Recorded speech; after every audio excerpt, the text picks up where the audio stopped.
What's going on, everybody? It's EricRayweather back here helping you take your game to the next level. And in today's video, I'm going to be showing you the best offense in Madden 18. It is incredibly hard to stop this if you run it correctly. Now, if this is your first time checking out one of my videos, go ahead and hit the subscribe button below. Make sure to hit the bell icon so that you join the notification squad and never miss an upload. So today I'm going to be showing you guys what I believe is the best offense in Madden 18.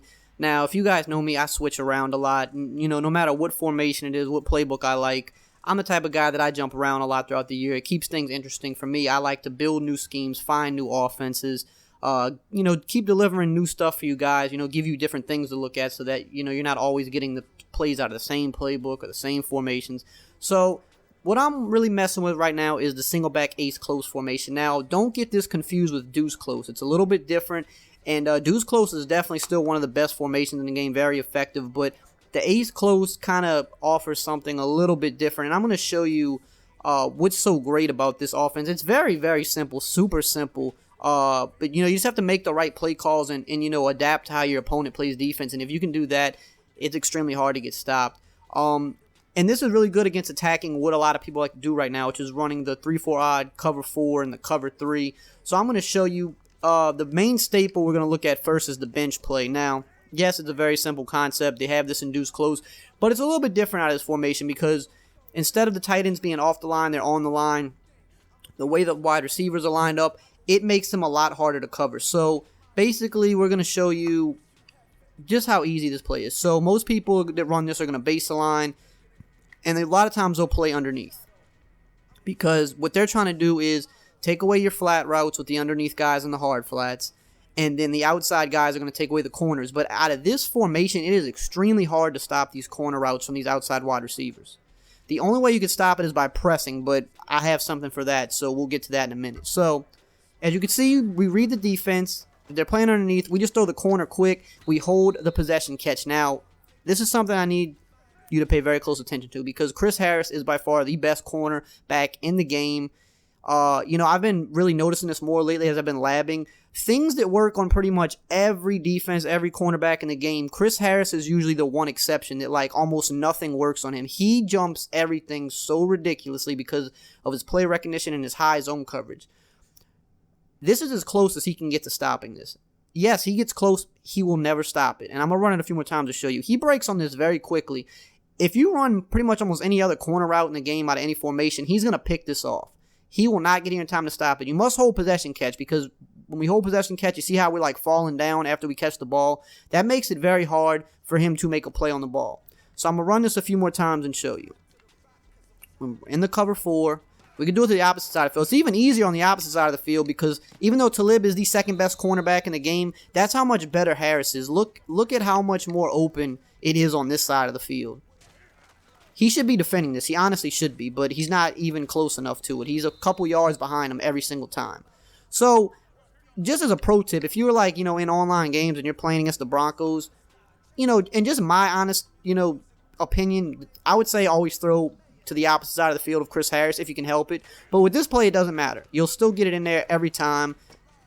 He's not going to get there in time. He's going to break on the ball. He's going to try to get there. He will not get there in time. I'm going to throw it one more time. I want to just nail this part home of how consistent this is. You just want to throw the bullet pass right here. You want to press the possession catch to get down. He's not going to pick it off. So, now if they base a line and they put cloud flats on the field, these linebackers will defend it. But when they do that, this is why you got to read the defense. These out routes are wide open all day long. You will get 8 to 10 yards minimum on this all day long. I got a ton of gameplays with this coming up soon, within the following weeks. I just have so many gameplays to edit where I'm just running the scheme over and over, and it's just a pain to stop. So we're reading the defense. We see he's back there with the corner routes. Bam, we're dumping it underneath. And this is the base play all day long. So how do you stop this play? Well, let's go to cover 3 first, too, because we need to show it against a cover 3 as well. So cover 3 with hard flats on the field is going to give us pretty much the same thing here. It's going to work better because since there's only 3 deep zones, they're not going to be able to get down there quick enough. We do cover 2.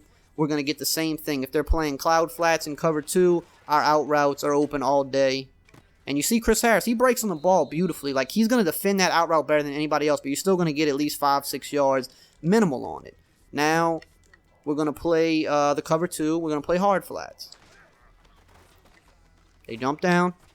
Corner out wide open. So none of these base coverages that people are running can stop this play. The only way you can stop this is you have to be in a cover 3 or cover 4. You have to baseline. You have to press. And you have to play underneath. So now you're playing underneath and you're pressed. The underneath is going to take away the out routes. And the press is going to take away the corners. Watch. I'm going to try to throw the corner here.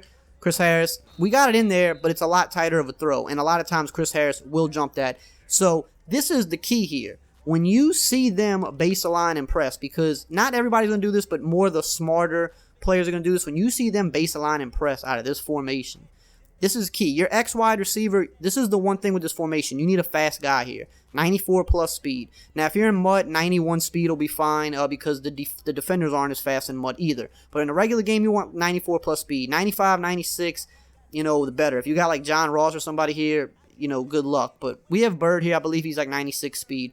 When you see them baseline and press, you want to audible to PA cross. Now, this is a cover 4 beater. Just like this. You don't have to do any hot routes or anything. This is where you have to pay attention to how your opponent plays D. You have the previous play that you see after every play you run online. It shows what play your opponent was in. If your opponent is mainly sitting in cover 4, you want to run the play like this. If your opponent has mainly been playing cover 3 baseline and pressing, you're going to want to streak the Y tight end. But right now we're in cover 4, so we're not going to do anything. Now all you want to do is cancel the play action by holding the right trigger about right here. And you want to bomb this every play. And it's going to work every single play. I'm going to run it a couple more times. This video might be a little longer than other videos, but I really want to nail this home for you guys. So they're baselining and they're pressing. They're trying to take away bench because you've been killing them with it. You audible to this play. Play action. Cancel the play action. When he gets about right here, you just want to bomb them. They're not going to be able to catch them. You're going to burn them every single time. Now, if your opponent has been playing a lot of cover 3, this is key because this will not burn cover 3 as easily. The deep safety will usually defend this pretty well in a cover 3. So I'm not trying to set you guys up for failure. So let's say they've been baseline and pressing cover 3. Like I said, you have to pay attention to what your opponent's tendencies are with this formation. If you do that, you will be golden. So if they've been playing baseline, press cover 3, you still want to audible to this play, but you want to streak the Y tight end.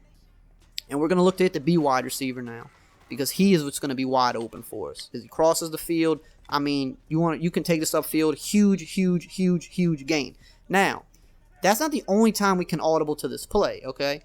So, this play in general is just good. So, if they're playing like regular cover 4, let's say they got the cover 4 with the cloud flats on the field, and we audible to this play. This running back here is going to be a great option in the flats if they don't have hard flats on the field. You can hit this all day for 5+ yards. I mean, I get people with this running back all day long because a lot of times, once you run this a few times, they get worried about the deep posts and stuff like that.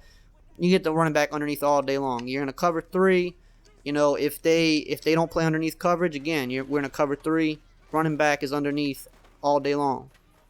Well, I see here they didn't play the crossing route, so we just dotted the crossing route up because we left the purples on the field there. Sometimes the purples will play the flats, sometimes they won't. But here I'm gonna go cover 3. I'm gonna put cloud flats on the field.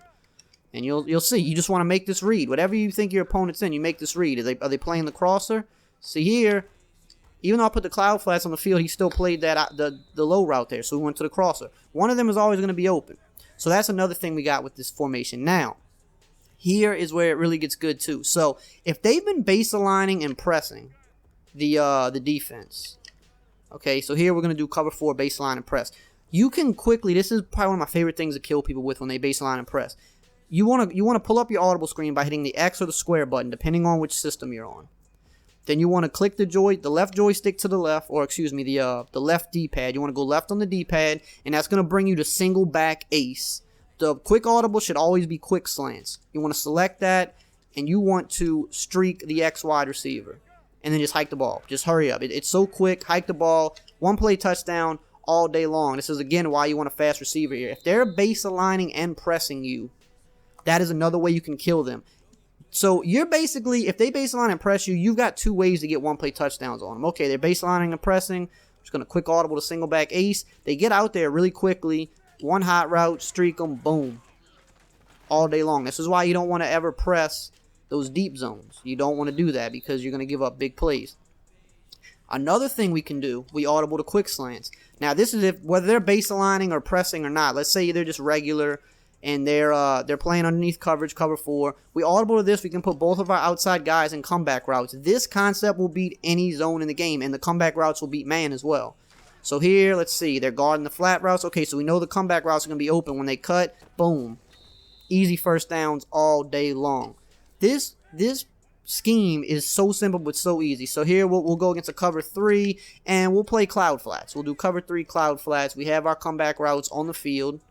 So, okay, they're playing back. We hit the flat routes. You know, pick up 5, 6, 7 yards underneath. Easy all day long. Okay, let's say now they go cover 3, and they like, okay, we've been hitting the flats, so they go hard flats. We audible to this. Put our comebacks on the field. We just watch how the defense reacts. Okay, they're playing the flat route. I threw that way too early there, but he was open. I just threw it too early. All this scheme is, you kill them with bench. When they press, you go to the PA play, or you audible to single back ace and you bomb them deep, or you audible to single back ace and you just run your little flat quick slant. And then on top of that, you mix in the halfback zone. You just mix this in to keep them honest. You mix that in because especially when you go play action, you're going to keep them honest by mixing this run in. With the halfback zone's a pretty decent run. You know, 4 to 5 yards pretty consistently, especially when they're expecting the pass. Just mix in the halfback zone. You know, this isn't a running scheme. It's a passing scheme, but you want to mix the run in a little bit just to keep them honest. Like you can see, 4 to 5 easy yards. It's nothing too crazy about it. And last but not least, something else we have in this formation is also, I'm not going to demonstrate it because, you know, it's self-explanatory. We have a stretch run. Pretty simple and self-explanatory. Stretch runs are, you know, pretty decent this year. But the good thing is it's a balanced formation, so you can flip this run to either side by just flipping your play, and nobody moves. So if you just hit the X or square button, depending on which system you're on, you hit the right trigger, that is going to flip your play, and they'll never know. So you can always run it, you know, to the side where you have the better numbers. You can run it to that side and they'll never know that you're flipping the play. So that's all this scheme is. You run bench, you run the PA play, you run the halfback weak, you run the halfback stretch a little bit, and then you audible to single back ace and just simply run either a streak down the field when they're pressing, or you run the curl flat combo with the comebacks. It's the simplest scheme you can possibly come up with, but it is extremely hard to stop when you call the plays right. And you will see in some gameplays I have coming up soon just how easy this is. So actually, I'm going to include some gameplay here toward the end of the video. Like, I'm about to end the video now, but I'm going to put a few gameplay clips in there because I already have them recorded. So actually, just stay tuned. Check out a few of these gameplay clips. And if you like the video, of course, like, comment, subscribe, and I will see you guys next time.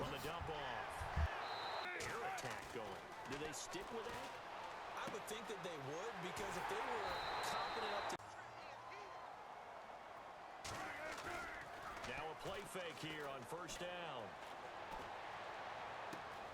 The swing pass caught. And he is in. Here's what we think they're going to do to attack us in the second half. Nice first half that we've had, guys, but be prepared for some change-ups. We're going to see them when we kick it off in the second half. See how they handle any adjustments that might be made defensively. Now Wilson, and to the left.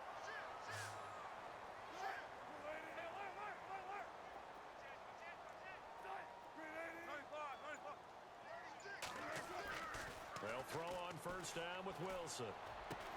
Wilson snap. And Dalton to throw. And caught right side, Green. That way, and they want to see that continue. They go play action here on first down. Going deep downfield for Ross. That's going to be caught by Ross for a Bengal touchdown.